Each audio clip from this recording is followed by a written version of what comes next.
하겠습니다. 시작. 치유하는 믿음의 공동체.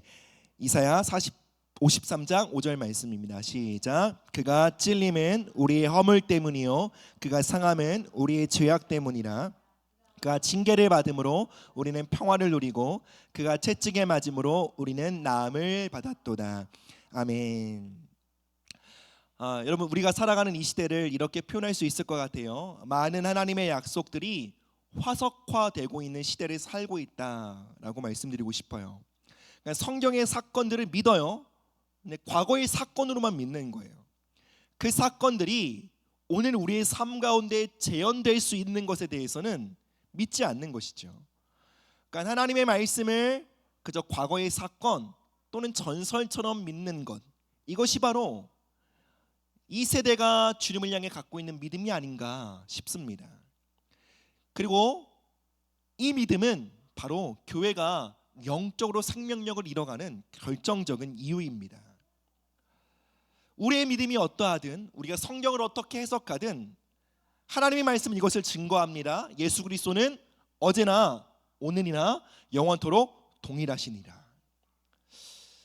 여러분, 우리는 이 말씀을 믿어야 합니다.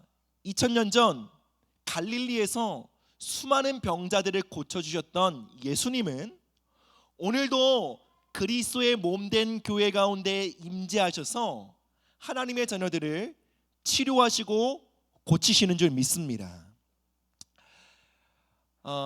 역사상 믿음의 사람들이 일어나 교회 안에 화석화되어진 하나님의 약속을 붙들고 싸웠던 일들이 있습니다.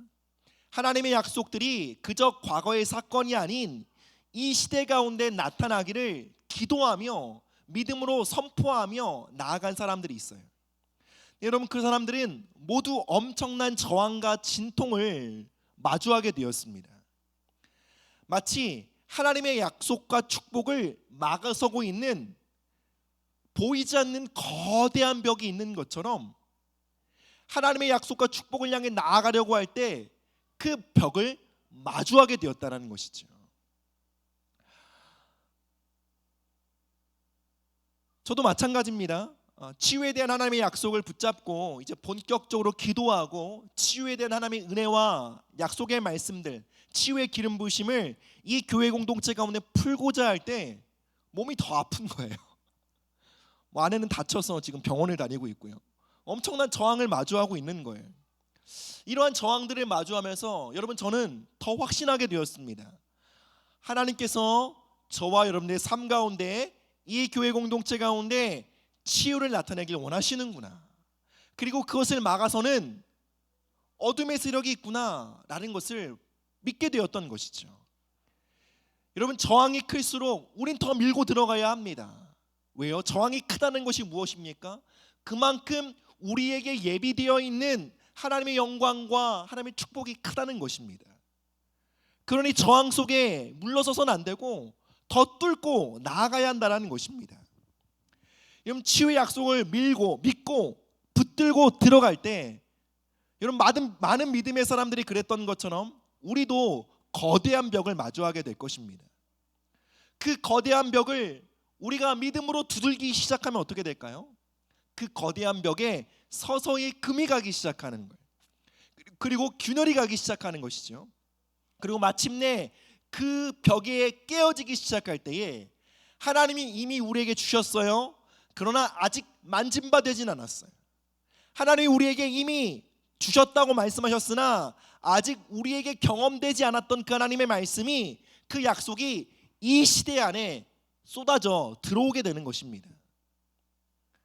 마치 거대한 댐에 금이 가고 균열이 가면 엄청난 양의 물이 그 균열을 통해 쏟아져 나오는 것처럼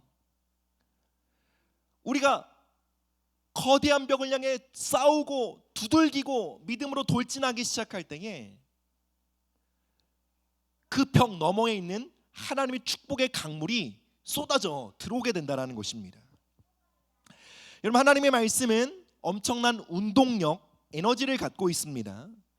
운동력을 갖고 있다는 것이 무엇입니까? 능력을 담고 있다는 것이죠. 하나님의 말씀, 하나님의 약속은 하나님의 능력을 담고 있습니다. 성경에 기록된 하나님의 놀라운 약속들이 지금 거대한 벽 맞은편에 있는 거예요. 엄청난 에너지와 운동성을 갖고 우리를 기다리고 있는 거예요. 그 반대편에 있는 우리가 그 거대한 벽을 깨트리기 시작할 때, 우리의 믿음의 싸움으로 말미암아 보이지 않는 이 거대한 벽이 깨어지고 금이 가기 시작할 때 어떻게 될까요? 반대편에 가득 차 있는 하나님의 약속의 말씀이 쏟아져 이 세대 가운데 풀어져 나오기 시작하는 것이죠. 마치 폭포처럼요. 여러분, 치유의 약속들은 1900년대 중반까지만 해도 많은 사람들이 믿지 않았어요. 치유에 대한 약속은 그저 신화적이고 과거의 유물로서 사람들은 생각했던 것이죠. 근데 1900년대 중후반부터 많은 믿음의 사람들, 치유 사역자가 나타나게 됩니다. 오랄 로버츠, 스미스 위글스워스, 그리고 케나스 에긴, 들어보셨는지 모르겠어요. 그러나 지금은 다 돌아가셨지만 진짜 이 정말 하나님의 치유의 약속들을 20세기에 놀랍게 펼쳐낸 하나님의 축복의 통로였죠. 이들은 하나님의 약속을 붙잡고 계속적으로 돌진에 들어갔어요. 처음부터 쉬웠던 것이 아닙니다. 엄청난 저항을 마주했습니다. 그리고 그들의 사역을 비웃고 조롱하는 수많은 그 저항들을 마주했어요. 그럼에도 그들은 하나님의 약속을 붙잡고 믿음으로 싸워갔고 치유의 약속을 선포했습니다. 그리고 마침내 거대한 벽이 깨어지기 시작했고, 그 거대한 벽이 깨어지자 이 시대를 향한 하나님의 약속, 축복의 말씀들이 풀어지게 되었던 것이죠. 그들의 믿음의 싸움들을 통해 많은 이들이 하나님의 치유의 능력, 치유하시는 하나님의 손길을 경험하게 되었던 것입니다. 여러분, 참으로 이 시대 가운데 풀어져야 할 하나님의 많은 약속들이 있습니다. 수많은 하나님의 축복과 능력이 우리를 기다리고 있습니다. 그리고 그 중에 하나가 바로 치유의 약속인 줄 믿습니다. 하나님께서 우리 모두를 치유의 약속, 치유의 축복을 바로 이 세대 가운데 풀어넣는 자로 우리를 부르고 계신 줄 믿습니다. 하나님의 축복의 약속의 말씀들을 막아서고 있는 거대한 벽을 우리가 함께 연합하여 뚫어내므로 이 시대를 향해 약속되어진, 그러나 아직 만진바되지 못했던 그 하나님의 약속들이 놀랍게 이 시대 가운데 풀어지도록 하나님은 저와 여러분들을 부르고 계신 줄 믿습니다. 그렇다면 구체적으로 여러분, 우리가 치유를 향해 나아가기 위해, 치유를 위해 가져야 될 믿음이 무엇일까요? 우리 한번 보여주시겠어요? 첫 번째로 함께 읽습니다. 시작. 치유는 우리의 구원만큼이나 확실한 약속입니다. 여러분, 치유는 우리의 구원만큼이나 확실한 것입니다. 우리가 아까 전에 읽었던 이사야 본문 말씀은 예수님의 대속 사역에 관한 말씀입니다. 예수님의 찔리심, 예수님의 채찍에 맞으심이 무엇을 위한 것이라 증거합니까? 우리의 죄 사함을 위한 것이래요. 그리고 하나님과 화목하기 위한 것이래요. 뿐만 아니라 우리의 치유를 위한 것이다 증거하고 있습니다. 우리가 예수님의 희생으로 말미암아 죄 사함과 영원 구원의 축복을 받았음을 믿는다면, 예수님의 희생으로 말미암아 치유의 은혜를 받았다는 것을 믿지 않을 이유가 없다는 것입니다. 여러분, 우리가 무엇에 근거하여 죄사함의 은총을 믿습니까? 바로 예수님의 대속사역입니다. 예수님의 십자가입니다. 우리가 무엇에 근거하여 우리의 영혼이 구원받았음을 믿습니까? 예수님의 희생입니다. 예수님의 값치루심입니다. 우리는 그것에 대해 의심하지 않습니다. 왜요? 예수님의 값치루심이 완전함을 믿기 때문에. 더 이상 우리가 우리의 영혼의 구원을 위해, 죄 사함을 위해 치러야 될 대가가 남아있지 않음을, 예수님께서 모두 지불하셨음을, 완전한 대가를 지불하셨음을 믿기에 우리는 우리의 구원을 확신합니다. 마찬가지로 예수님은 우리의 치유를 위해서도 다 지불하셨다는 거예요. 하지만 우리는 어떻게 생각하고 어떻게 살아갑니까? 마치 예수님이 우리의 치유를 위해서는 다 지불하지 않으신 것처럼 우리는 믿고 생각합니다. 예수님이 우리의 구원을 위해서는 다 지불하셨으나 우리의 치유를 위해서는 덜 지불하셨다라고 생각하듯이 살아갑니다. 여러분, 그렇지 않습니다. 우리의 죄사함을 향한 예수 그리스도의 대가 지불이 완전함 같이 우리의 치유를 위한 예수님의 대가 지불 또한 완전합니다. 우리의 구원을 위한 예수 그리스도의 값 치르심이 확실함을 믿는다면 여러분, 치유를 위한 예수님의 값 치르심이 확실함을 믿지 않을 이유가 없다라는 것입니다. 치유는 우리의 구원만큼이나 확실한 약속입니다. 두 번째로는 치유는 하나님의 뜻입니다. 누가복음 5장 13절입니다. 시작. 예수께서 손을 내밀어 그에게 대시며 이르시되 내가 원하노니 깨끗함을 받으라 하신대 나병이 곧 떠나니라. 그럼 치유는 하나님의 뜻입니다. 그런데 생각보다 많은 사람들이 이것을 믿지 않습니다. 그렇게 생각하지 않아요. 그러니까 몇 번 기도해보고 안 되면 이렇게 살아가는 것이 하나님의 뜻이구나 라고 생각한다는 거예요. 여러분, 예수님은 하나님이십니다. 하나님이신 예수님이 이렇게 말씀하십니다. 내가 원하노니. 무슨 말씀입니까? 무엇을 원하신다는 거죠? 우리의 치유를 원하신다라는 거예요.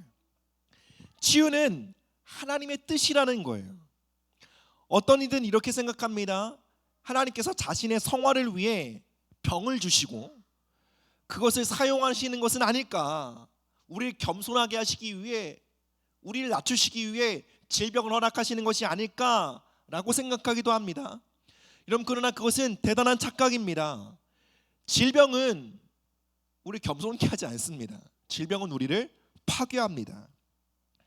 파괴는 하나님의 뜻이 아닙니다. 하나님의 뜻은 이것입니다. 우리로 생명을 얻고 풍성하게 하시는 것이 하나님의 뜻입니다. 우리가 이것을 정말로 믿지 않는다면 우리는 정복해야 할 대상에게 도리어 정복을 당하며 살게 된다는 것입니다. 여러분, 질병은 정복해야 될 대상이지 정복당해야 될 대상이 아닙니다. 치유는 하나님의 뜻입니다. 세 번째로 치유는 있습니다. 시작. 치유는 우리의 양식입니다. 마가복음 7장 26절 27절입니다. 시작. 그 여자는 헬라인이요 수로보니게 족속이라 자기 딸에게서 귀신 쫓아내 주기를 간구하거늘 예수께서 이르시되 자녀로 먼저 배불리 먹게 할지니 자녀의 떡을 취하여 개들에게 던짐이 마땅치 아니하니라. 여러분, 예수님이 여기서 무엇을 말씀하십니까? 치유가 자녀의 떡이라는 거예요. 그럼 떡이 무엇이죠? 우리의 양식이라는 거예요. 우린 떡을 간식처럼 먹지만 여기서 말하는 떡은 밥입니다. 그러니까 치유는 간식이 아니라 우리 주식이라는 거예요. 물론 여러분들, 치유가 우리의 양식이다, 치유가 우리의 주식이다라는 말씀 앞에 이렇게 생각할 수 있어요. 하나님의 말씀이 우리의 양식이지 무슨 치유가 우리의 양식이냐라고 생각할 수 있어요. 근데 여러분, 여기서 예수님이 치유가 자녀의 떡이다라고 말씀하신 이유가 무엇일까요? 하나님은 하나님의 백성을 치유하시는 방식으로 하나님의 말씀을 경험케 하게 하신다라는 거예요. 다시요. 하나님이 하나님의 말씀을 우리에게 먹이시는 방식이 뭐라고요? 그 말씀 안에 있는 치유를 경험하게 하심으로 그 말씀을 섭취하게 하신다고요. 그러니 말씀이 양식이다, 치유가 양식이다는 말씀은 대립하는 말씀이 아니라 일치하는 말씀이에요. 여러분, 하나님의 말씀이 능력이 되지 않았을 때, 하나님의 말씀이 체험되지 않았을 때 그것은 단순히 지식으로 끝나버립니다. 우리의 영의 양식이 되지 못해요. 반대로 하나님의 말씀이 능력으로 경험되어질 때 어떻게 되나요? 그 말씀은 양식이 되는 것이죠. 여러분, 하나님의 말씀에는 어떠한 능력이 담겨 있습니까? 하나님의 백성들을 치유하는 능력이 담겨 있다는 거예요. 하나님의 말씀 안에 담겨 있는 치유의 능력을 주식으로 삼아야 된다는 거예요. 우리의 삶에, 매일매일의 삶에 치유가 필요하다라는 거예요. 뭐 1년에 한 번 치유 집회 가서나 필요한 게 아니라 하나님의 말씀이 매일매일 우리의 삶의 양식으로 경험되어지듯이 치유는 우리의 주식이요 매일의 양식이라는 거예요. 여러분, 이것을 치유 사역자가 말했다면 무시해도 돼요. 그런데 예수님이 말씀하셨기 때문에 우리는 이 말씀을 주목해서 들어야 합니다. 매일매일 치유의 양식이 우리에게 필요합니다. 이런 부모가 자녀에게 주는 가장 중요한 돌봄이 무엇입니까? 밥 주는 거예요. 재워주고 안아주고 옷 입혀주고 놀아줘도 밥을 주지 않으면 자녀는 큰일 납니다. 자녀를 돌보는 일 중에 가장 중요한 일이 때에 맞춰 밥 먹이는 일이에요. 그것이 곧 자녀를 향한 사랑이요 돌봄이기 때문에 그래요. 여러분, 치유는 자녀의 양식이라고 예수님 말씀하셨어요. 자녀의 밥이라고 말씀하셨어요. 치유는 결코 우리의 군것질거리가 아닙니다. 치유는 우리의 끼니예요. 치유는 사치품도 아닙니다. 치유는 필수품입니다. 그것이 없이는 우리는 굶주리게 된다라는 거예요. 여러분, 질병 가운데 고통하고 있는 상태는 예수님이 보시기에 굶주린 상태라는 거예요. 굶주림은 참고 견뎌야 될 대상이 아닙니다. 그것은 배불리 먹음으로 해결해야 할 문제예요. 하나님은 하나님의 백성들이 굶주려 있기를 원치 않으세요. 그분은 우리의 좋은 아버지가 되세요. 날마다 우리를 좋은 양식으로 배불리 먹이길 원하십니다. 그리고 그 양식은 치유의 은혜인 줄 믿습니다. 하나님이 우리에게 치유를 자녀의 양식이라고 말씀하신 이유는 여러분, 우리가 인식하는 것 이상으로 우리가 살아가는 삶에 하나님의 치유가 필요하다는 것을 뜻합니다. 우린 매일매일 우리를 만지시고 우리를 고치시며 우리를 일으키시며 우리 새롭게 하시는 치유의 은혜가 필요한 줄 믿습니다. 하나님은 당신의 자녀들을 돌보시는 일에 신실하십니다. 결코 저와 여러분들을 굶길 의도가 없으십니다. 배불리 먹이시길 원하십니다. 네 번째로 우리가 치유를 위해 붙들어야 될 믿음은, 자, 읽습니다. 시작. 치유는 하나님의 나라가 임하는 통로입니다. 마태복음 12장 28절 말씀. 시작. 그러나 내가 하나님의 성령을 힘입어 귀신을 쫓아내는 것이면 하나님의 나라가 이미 너희에게 임하였느니라. 여러분, 치유는 단순히 우리가 아프지 않고 건강하게 살기 위하여 주어지는 축복과 은혜가 아닙니다. 치유는 하나님의 나라와 하나님의 통치가 이 땅 가운데 나타나는 강력한 통로입니다. 그렇게 여러분, 우리는 하나님의 나라가 이 땅 가운데 도래하는 것을 위하여 치유에 적극적이 되어야 합니다. 여러분, 예수님의 사역의 목적이 무엇입니까? 바로 이 땅에 하나님의 왕국, 하나님의 통치, 하나님의 나라를 끌어내는 것이었어요. 여러분, 그 일을 위해 예수님 가르치셨어요. 그 일을 위해 선포하셨어요. 그리고 그 일을 위해 치유하시고 축사하셨어요. 여러분, 예수님이 축사하시고 치유하시는 것을 통해 예수님은 이 땅에 하나님의 통치를 풀어놓으셨습니다. 예수님이 이렇게 말씀하셨죠. 내가 성령의 능력으로 귀신을 쫓아내고 성령의 능력으로 병들을 치유하는 것이라면 하나님의 나라가 임한 것이다 라고 선포하셨어요. 여러분, 축사와 치유는 하나님의 나라가 이 땅 가운데 가시적으로 임하였음을 보여주는 강력한 증거입니다. 치유와 축사는 한 영혼을 향한 통치와 주권이 바뀌는 놀라운 사건입니다. 따라서 여러분, 단순히 건강한 삶, 웰빙을 위해서만 구해야 될 축복이 아니요, 이 땅에 하나님의 나라가 임하기까지, 이 땅에 하나님의 통치가 임하기까지 우리는 축사와 치유를 사모함으로 구해야 한다, 적극적으로 행해야 한다는 것입니다. 이어서 여러분은 이제 구체적으로 우리가 치유를 위해 어떻게 기도해야 될지 함께 나누고자 합니다. 첫 번째로요. 함께 읽습니다. 시작.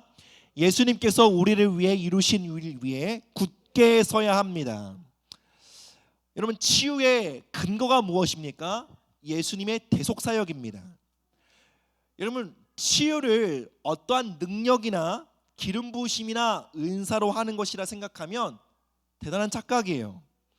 치유는 여러분, 예수님이 이미 이루어 놓으신 그 십자가의 대속의 은혜, 그 사건 위에 굳게 서서 하는 것입니다. 예수님의 채찍에 맞으심으로 우리가 나음을 입었다라고 증거합니다. 예수님께서 우리의 치유를 위해 모든 값을 지불하셨기에 우리는 그것 위에 서서 치유를 선포해야 하는 것입니다. 치유는 여러분 신기한 능력을 받아서 하는 것이 아닙니다.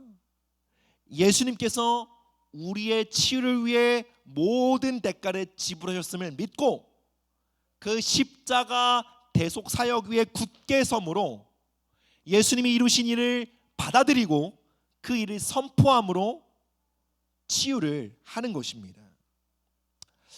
두 번째로는요. 읽습니다. 시작.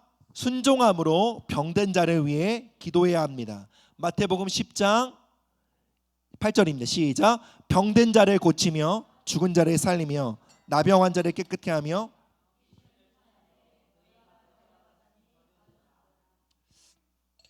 병든 자를 위해 기도하라는 것은 명령입니다.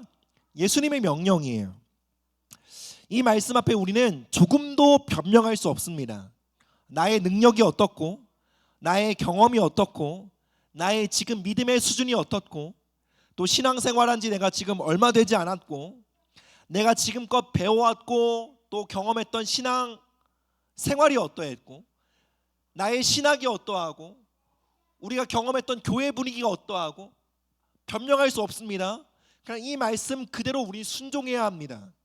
병든 자를 고치며 죽은 자를 살리며 나병한 자를 깨끗이 하라라고 예수님 명령하셨기에 우리는 이 명령에 순종하여 하는 것입니다. 20세기의 놀라운 치유사역자였던 오랄 로버츠라는 사람이 있습니다. 이분이 이렇게 말씀하셨어요. 한 인터뷰 가운데 이렇게 말씀하셨어요. 많은 사람들이 나를 본인을 수많은 사람들을 치유한 사람으로 기억하지만 나는 역사상 가장 많이 치유 기도에 실패한 사람입니다. 그러니까 정말 수많은 사람들을 고쳤지만 실패한 케이스가 더 많다라는 거예요. 그가 20만 명을 위해 기도했는데 고침받은 사람은 10,000명이라는 거예요. 또 이렇게 말해요. 나는 치유를 위해 기도한 것이 아니라 믿음으로 기도한 것입니다. 나는 결과를 위해 기도한 것이 아니라 하나님 그렇게 말씀하셨기 때문에 말씀에 순종하여 기도한 것입니다. 여러분, 한국의 대표적인 치유사역자로 손기철 장로님이 계십니다. 혹시 들어본 분 계십니까? 책도 쓰시고 지금도 HTM이라는 치유사역을 활발하게 하고 계시죠. 이분도 동일한 말씀하셨어요. 기도에 가장 많이 실패한 사람은 나다. 내가 기도했어도 낫지 않은 사람이 많다. 그런데 반대로 나는 누구보다 많은 사람들을 살렸다. 그러니까 많이 기도했기 때문에 많이 실패했고 또 많이 살렸다는 것이에요. 내가 그렇게 기도했는데 왜 이 사람은 치유 안 해주시나요? 말할 수 있나? 그럴 수 없다. 그럼에도 주님의 말씀대로 믿음을 갖고 순종함으로 기도해야 한다. 여러분, 이것이 치유사역자로 기름 부음 받아 이 시대 가운데 강력하게 쓰임 받고 있는 하나님의 사람의 고백입니다. 기도했는데 아무런 변화가 없다고, 별다른 치유나 회복이 없다고 우리는 말씀에 불순종해서는 안 됩니다. 여러분, 우리는 기적을 추구하는 사람보다 순종을 추구하는 사람이 되어야 합니다. 여러분, 우리는 결코 기적 때문에 치유를 기도하지 않습니다. 순종 때문에 하는 거예요. 하나님의 말씀이 명하셨기에 우리는 그저 그 말씀대로 순종함으로 걸어가는 것입니다. 세 번째로요. 시작. 포기하지 말고 계속해서 기도해야 합니다. 마가복음 8장 23절 25절이에요. 예수께서 맹인의 손을 붙잡으시고 마을 밖으로 데리고 나가사 눈에 침을 뱉으시며 그에게 안수하시고 무엇이 보이느냐 물으시니 쳐다보며 이르되 사람들이 보이나이다. 나무 같은 것들이 걸어가는 것을 보이나이다 하거늘 이에 그 눈에 다시 안수하심에 가여 보더니 나아서 모든 것을 밝히 보는지라. 여러분, 예수님이 기도하셨는데 한 번에 낫지 않은 거예요. 맹인의 눈이 온전히 치유되지 않은 거예요. 한 50% 치유되고 만 거예요. 거기서 예수님이 이 정도면 됐지 얼마나 감사하냐 돌려보내지 않으셨어요. 다시 기도하셨어요. 다시 안수하시고 기도하셨어요.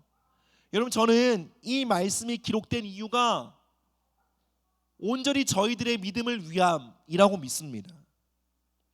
우리에게 온전히 치유가 임하기까지 포기하지 않고 기도해야 한다라는 것을 가르쳐 주시기 위해 바로 이 말씀이 기록된 줄 믿습니다. 여러분, 빈야드라는 그 부흥 운동이 있었습니다. 지금은 이 빈야드 운동을 놓고 여러 가지 논란이 많지만, 그러나 정말 20세기 초반에 정말 강력한 성령의 능력과 권능을 풀어낸 정말 성령의 운동이었다라고 말할 수 있습니다. 그 창시자가 바로 존 윈버라는 하나님의 사람이었어요. 그럼 그는 사역 초기에 2년 동안요, 무려 2년 동안 매 주일마다 육체적인 치유에 대해 설교했어요. 그리고 기도했어요. 여러분, 2년 동안 병 걸린 자들을 위해 기도하고 말씀을 선포했을 때 여러분, 어떤 일이 일어났을까요? 놀랍게도 2년 동안 아무 일도 일어나지 않았어요. 여러분들, 담임 목사님이 치유에 대한 말씀을 선포하고 매 주일마다 치유 사역을 해요. 2년마다 근데 한 명도 낫지 않은 거예요. 여러분, 이런 교회 다닐 수 있으세요? 그런 목회자 믿고 따를 수 있겠습니까? 얼마나 자기의 평판이 떨어지고 있다고 느꼈을까요? 2년 동안 치유를 위해 기도했으나 한 명도 낫지 않았으니 교인들이 나를 어떻게 평가할까 걱정되지 않았겠습니까? 근데 여러분, 이 하나님의 사람은 사람들의 평판, 시선보다 더 중요한 건 하나님의 뜻을 순종하는 거였어요. 더 중요한 게 뭐예요? 하나님은 나의 주님이시고 주님 나에게 말씀하셨으니 난 하나님의 종으로서 그 말씀에 순종하기를 결정하는 거예요. 순종이 더 중요한 가치였던 거예요. 사람들의 평판보다요. 그래서 여러분, 존 윈버는 2년 동안 하나님의 치유의 약속에 대해 매 주일마다 선포하고 손을 뻗어 기도하고 안수했어요. 그럴수록 그는 자신에게 능력이 없음을 계속적으로 마주하게 되었던 것이죠. 근데 놀랍게도 여러분, 나에게 능력이 없음을 마주하는 그 자리가 비로소 성령께서 일하실 수 있는 가장 필요 충분한 조건이었던 거예요. 어떤 조건이 갖춰진 거죠? 나에게 능력이 없음을. 치유의 능력이 나에게는 없고 오직 그에게 있음을 처절하게 나도 발견하고 교인들도 발견하는 그 2년의 시간을 통과한 거예요. 그 2년의 시간을 통해 하나님의 충분 조건이 갖춰지자 2년 만에 한 사람이 치료되게 되었습니다. 그리고 그 한 사람을 시작으로 하나님의 치유의 역사와 강물이 놀랍게 그 교회 가운데 부어지게 되고요. 그 강물에 따라 정말 20세기 초반에 정말로 하나님의 나라의 역사를 놀랍게 확장시켰던 그 빈야드 운동이 시작되었던 것입니다. 여러분, 그렇게 2년의 시간을 보내면서 모든 사람이 알게 된 거예요. 존 윈버 자체도 스스로도 알게 된 거예요. 나는 특별한 사람이 아니라는 것을.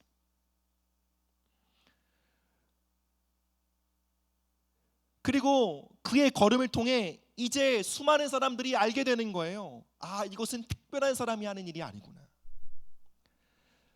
특별하지 않은 사람들도 존 윈버와 같이 약속의 말씀을 붙잡고 걸어갈 때에 하나님의 치유의 능력이 나타날 것에 대해 사람들이 알게 되었던 것입니다. 따라서 여러분, 우리가 치유 기도를 선포할 때 낫지 않는다고 포기해서는 안 됩니다. 도리어 여러분, 우리의 실패를 기뻐하십시오. 나에게 능력이 없음을 깨닫게 됨을 감사하십시오. 치유가 나에게 속해 있지 않고 하나님께 속해 있음을 깨닫게 해주시는 그 겸손의 과정을 여러분 감사함으로, 기쁨으로 끌어안으시길 바랍니다.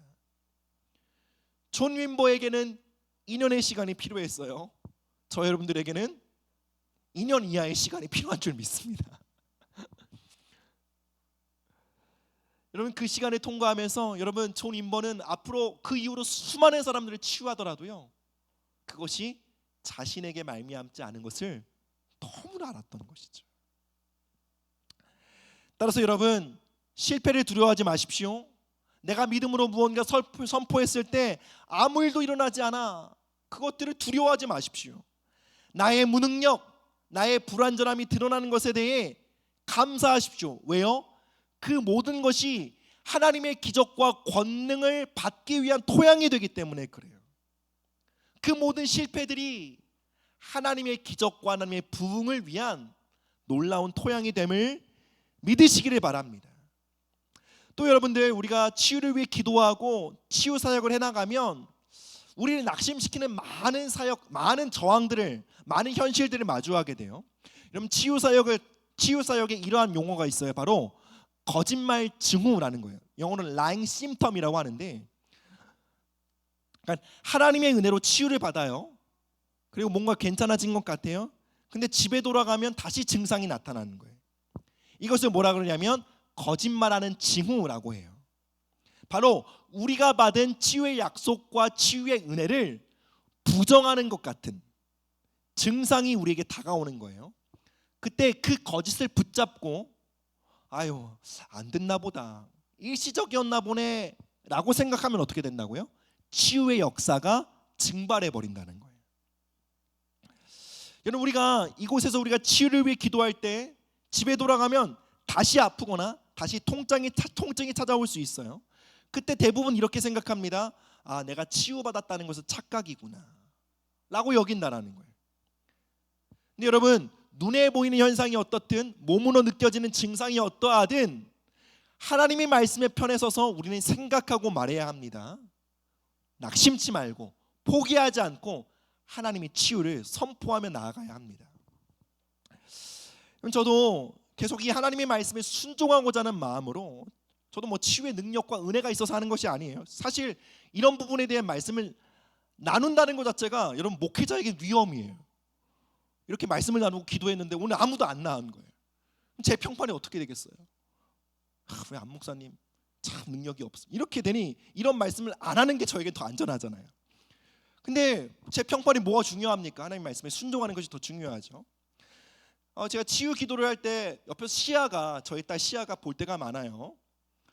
치유 기도가 불발될 때 시아가 물어봅니다. 왜 계속 아파요? 예수님이 안 고쳐주셨나요? 예수님이 안 고쳐주세요? 그렇게 그 질문을 몇 번 받다 보니까 막 두려움이 생기는 거예요. 시야가 보이지 않는 곳에서 기도해야겠다, 막 이런 생각도 들고, 도리어 내가 기도했을 때 낫지 않는 모습을 보면서 이 아이가 믿음이 떨어지는 것이 아닐까, 이런 생각들이 드는 거예요. 근데 여러분들, 기도할 때마다 다 나으면 믿음이 왜 필요할까요? 제가 정말로 저의 사랑하는 딸에게 보여야 될 믿음은 기도하면 다 낫는다라는 것이 아니라, 기도하면서 낫지 않는더라도 하더라도, 어떠한 역사와 능력이 나타나지 않는다 할지라도 포기하지 않고 계속해서 기도하는 모습이 제가 정말로 딸에게 보여주고 물려줘야 할 믿음인 줄 믿습니다. 쪽팔리더라도 창피하더라도 계속적으로 기도하며 걸어나가시기를 주님의 이름으로 축복합니다. 네 번째입니다. 네 번째가 생각보다 중요합니다.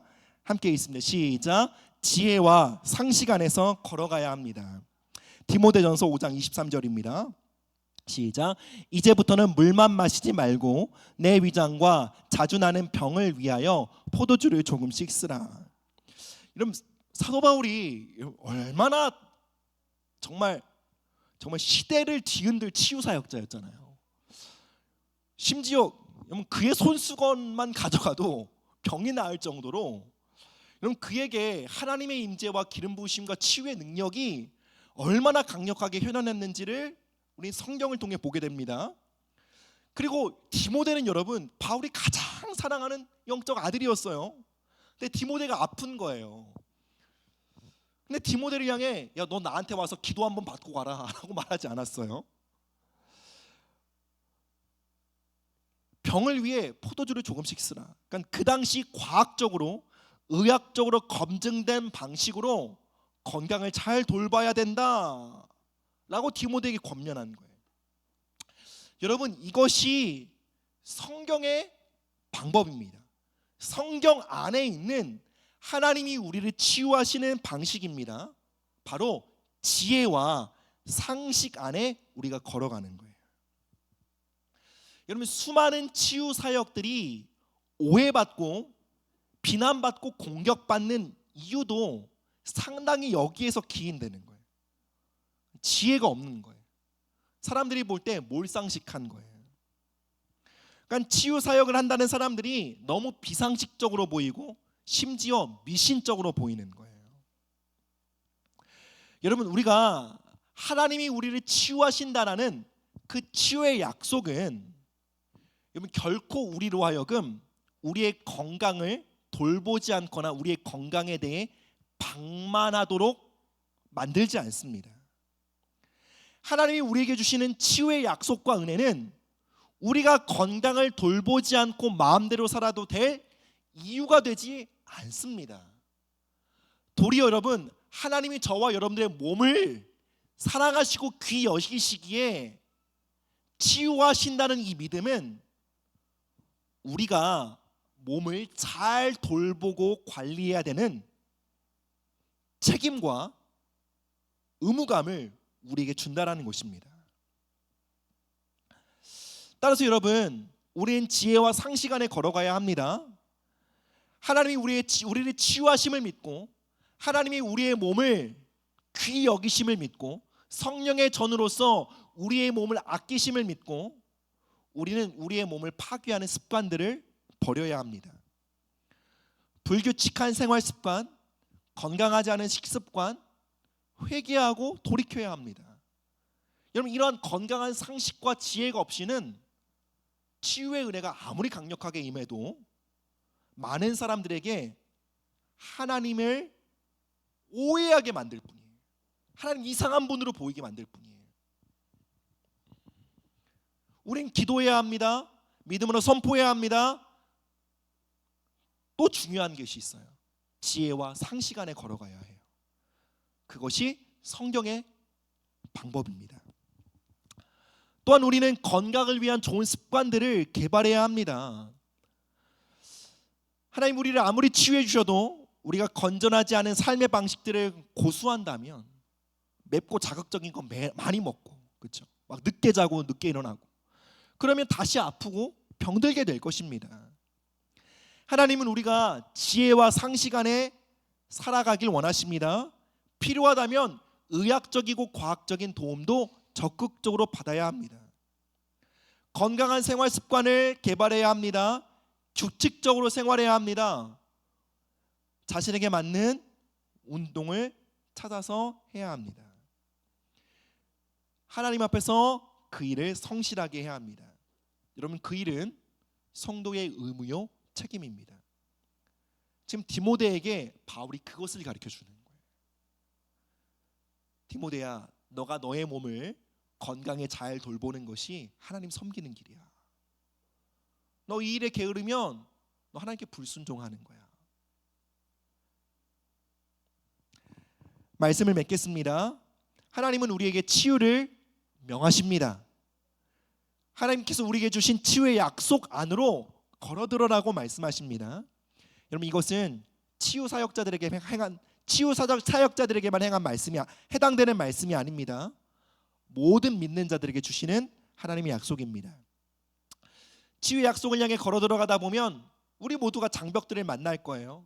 내가 뭐라고 안 될 거야. 이런 절망들을 만나게 될 거예요. 그 치유의 약속들을 막아서는 그 장벽을 뚫기까지 여러분 나 혼자만의 힘으로 안 될 수 있어요.